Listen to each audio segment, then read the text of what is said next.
2 linggo na mula nung rumagasa ang bagyong Ondoy sa lungsod ng Marikina. Ngunit kapansin-pansin na hindi pa rin nakababangon ang lugar na ito mula sa unos na dumating.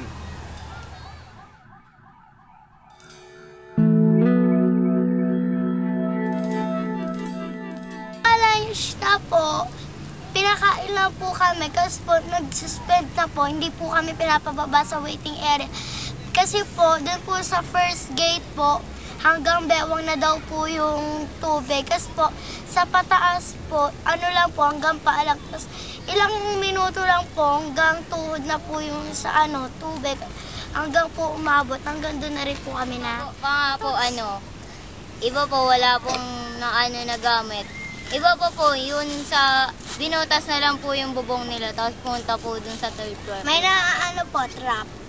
Opo, sa bahay. Kasi po kami sa school po kasi nung po talaga hanggang na po, tuhod na po. Yung sa loob po, pinasok na rin po yung waiting area namin. Kaya din na rin po kami natulog. Kinabukasan po, nasundo. Pero po, naglinis, kabukasan po, linggo na rin po kami nakauwi kasi naglinis na lang po. Sila naman po, wala lubog daw po yung bahay. 3 baitang na lang daw, na yung taas, Ila Gidson. Lunod na po sila. Unti na lang po. Kami po. Doon naman po sa kapilya na daw po namin, sa 3 baitang na lang po sa tribuna. Yung sa katabi po nilang bahay. Kasi po, tapat lang po yung sa amin eh. Opo. Kaya po kami po, magkakasama. Umakyat po Hindi kami po sa umanay. bintana para makakit sa bubong. Daw po, sabi nila, mga hanggang tuhod pa lang daw po yung bahay, hanggang sa kwarta po. Pero nung pagdating ng 3, hanggang gabi na lang daw, hanggang second floor na daw po talaga yung tubig.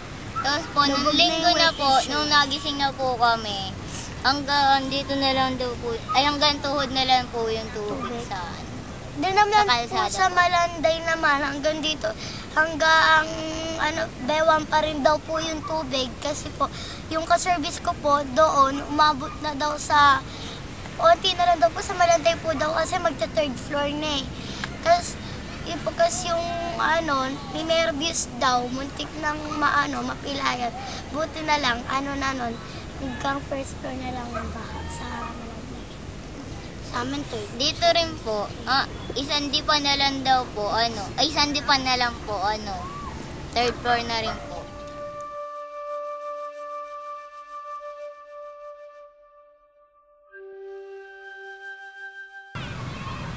Dumami basura. Kakaunti lang po.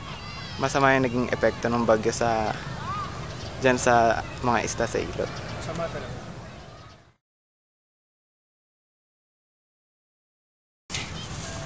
Dapat na may chambi dito. Ngayon wala eh. Dami ng basura.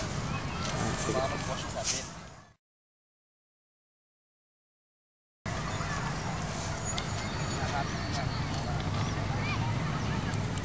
Matagal na po ba kayo nangingisda dito? So bale talagang mas sumonte yung pangingisda nyo. Bale dati po, gaano karami yung nahuli yung isda? Marami. Lalo pag yung pagsalam pa, marami. Mga 10 kayo. Ngayon po? Wala. Marami sa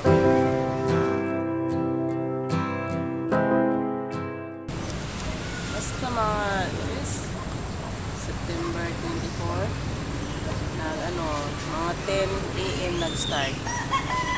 And hanggang sa gabi, nandoon kami sa bubong ng mga doon sa mga sin. Na ang bahay. Doon ang danas mo yung bahay, di ba? Parang mataas. Opo. Doon kami sa pinaka, on top na. Sa bubong na po? Sobra ng hirap, Then, basa na kami. Ganun. Paano po yung makakain nyo, ganun? Pangalawa, hindi kami nakakain. Naghintay kami ng tubig magbaba.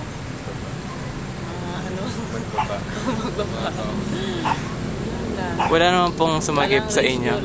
Wala kasi marami ba yan? Bali, paano po kayo nakabangon sa May pinakamalaking bahay dyan. Yun? parang factory sa mga sapatos. Nag-ano na lang kami, kaya malapit na may ang tubig. Diyan na lang kami nag-akyat. Ah, Oo. Walang mga suot, basag-basag. yung gamit nyo po. Lahat ang gamit. Kaya nga ako ngayon, ganito, totally. Kasi lahat sira.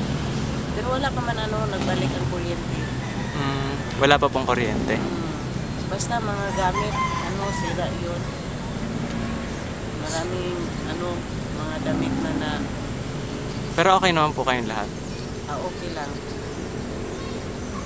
Bali, paano po kayo yung mga gamit na nawala? Yun nga, sa ngayon, marami mang nagtulong na. Nagbigay ng bigas.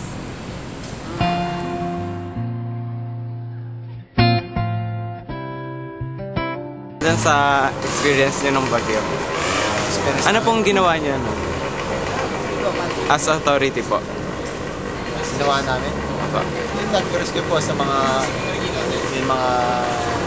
tao. Tsaka naglinis kami dito. Nag-rescue po tsaka naglinis. Oo, ng mga...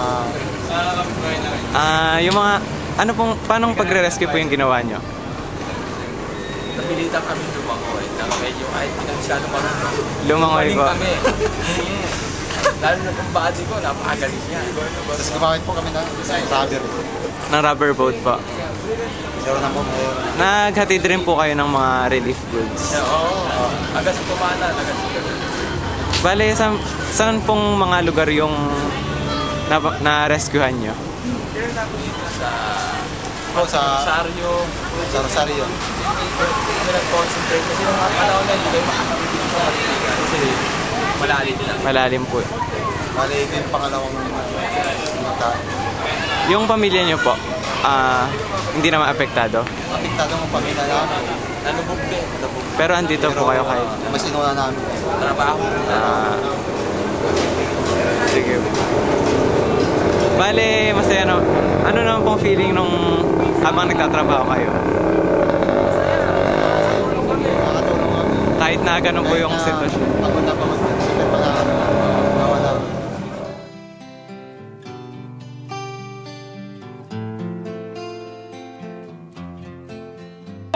Ay nasa loob kami ng bahay. Yung bahay namin, pinasok na ng tubig, pero hindi kami, nanonood pa kami sa tubig, may mga naglalamig doon. Yung mga bandang mga 9 or 10, 11, nasa second floor na yung tubig. Ginamit na yung mga gamit nyo sa silong. Yung mga bandang 1 o'clock or 3, andun na. Nag-ano na kami ng yero, nagbakbak na para yan yung mga bata na, kasi wala nang tao sarado na doon. Mataas na yung tubig. Tapos, andun na kami sa bubong. Giniginaw na yung mga bata, wala pang kain-kain. Hindi nga nagkain na yung mga bata Pag hindi nagkain. Parang sabi, nandito ko. Kasi sana namin. Saka kasi may pinuntahan ako yun, hindi ako nakauwi. Na-stranded ako dun, sa Kod, papuntang Tokyo. Doon, na-stranded ako na. Hindi tumigil yung ulan, malabang na maraming mamamatay sa ginawang gutom mo. Buti na lang kamo nung bandang gabi na, pag hindi na mulan, unti-unting bumaba yung tubig sa kami, bumaba na rin saka. Umalis na uli kami kasi bubuksan pa daw yung dalawang kami. Naglakad kami mula Tumanagan dito sa barangka. Ako na-stranded ako. Nakita namin yung mga umaga na ako nakauwi. rescuer nandyan sa Providence. Mamaya, mabasag yung kamerahan. Sa evacuation center po, dito, ano pong experience nyo? Interview pa. Dito, experience ko dito, maraming pagkain.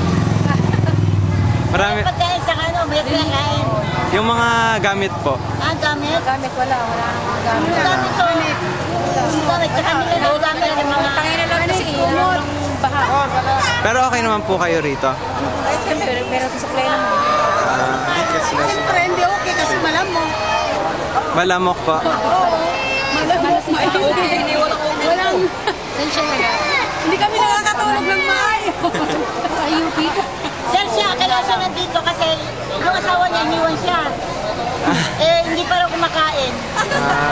Kaya nandito sila para kumain kasi yung anak niya, nagugutom na nga. Sa Provident po, ano pong nangyari?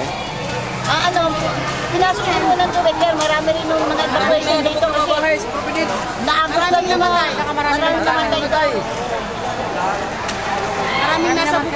Nakasira-sira ho yung bahay nila. Hindi pa nga makauwi kahit mga sira-sira yung mga bahay nila.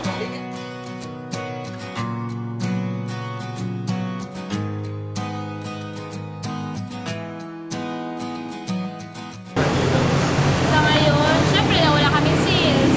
Tapos marami kaming nasira. Actually, kakagawa lang ng panel namin. So, kasi nabasa ng panel. Aba. So, yun, pinagawa siya. Last, Monday. Ano na ba ngayon? Sunday. So, Friday yata siya nagawa. So, yun, siyempre hindi kami nakapag-open. Ngayon lang kami nag-open, pero yung oras namin, 5 hours, 6 hours lang kami nag-open. So, yung sales namin, syempre, maliit na maliit lang. Tapos, maraming, syempre, wala ng tao kasi walang phone. Ayun, yun yung effect talaga. Tsaka maraming nasirang equipment. Tsaka nawalang mga gamit. Paano po kayo bumabangon po? Syempre, kailangan doon yung repairs. Pinarepair namin lahat ng equipment. Tapos, yun nga, mag-re-open kami kapag okay na lahat ng equipment. Tapos, kasi wala pa rin power supply ng mall. So, wala pang binibigay sa aming supply. Yung ng kuryente. So, lahat ng equipment hindi pa namin napagana lahat. So, sa ngayon, siguro, nagtatry kami mag-open kahit na 6 hours, 8 hours a day para lang repair sa mabawi namin ng mga ganun. Hindi pa nakaka-okay lahat. So, siguro next week, sana makapag-ano.